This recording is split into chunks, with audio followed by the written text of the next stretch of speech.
people came from all parts. You had French, German, English, Americans. They all came to Bendigo. Including thousands of fortune seekers from China. Among them, Dennis O'Hoy's grandparents, Louis and Kate O'Hoy, who arrived in Bendigo in 1860. This is them in 1889. Bendigo became one of the richest goldfields in the world. Think of it, the gold that was found here on the Australian goldfields helped the British Empire to succeed.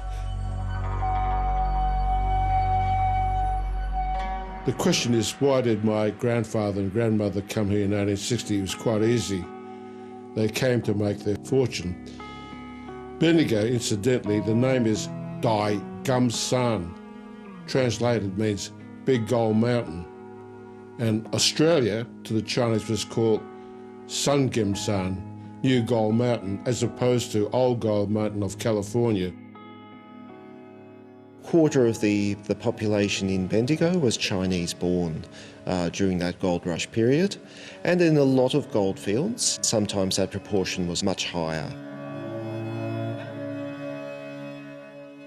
And like a lot of gold mining towns, the alluvial gold gradually started to run out.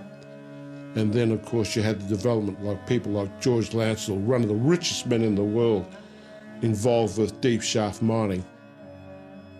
Anyway, grandfather became quite successful.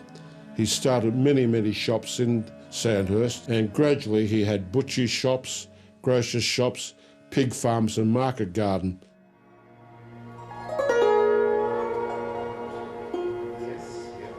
The Chinese contribution continued long after gold. Those stories are told in Bendigo's Golden Dragon Museum. A lot of the Chinese, because they came from an agricultural society, developed a lot of market gardens all through Australia. And it's through these market gardens that the Chinese were able to feed the Australian population of the time. Many of them were originally from farming backgrounds, and they transferred those skills and adapted them to the local environment, and were often very skilled producers of fresh fruit and vegetables in often very trying and dry conditions.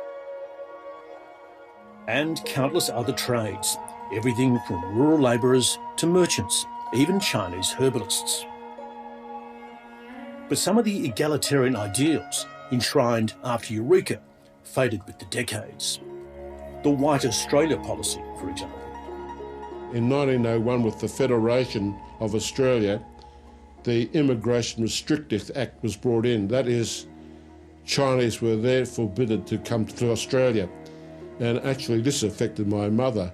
My father, Q-Lan O'Hoy, married my mother in 1910, but it wasn't until 1920 that he was able to bring his wife out to Australia.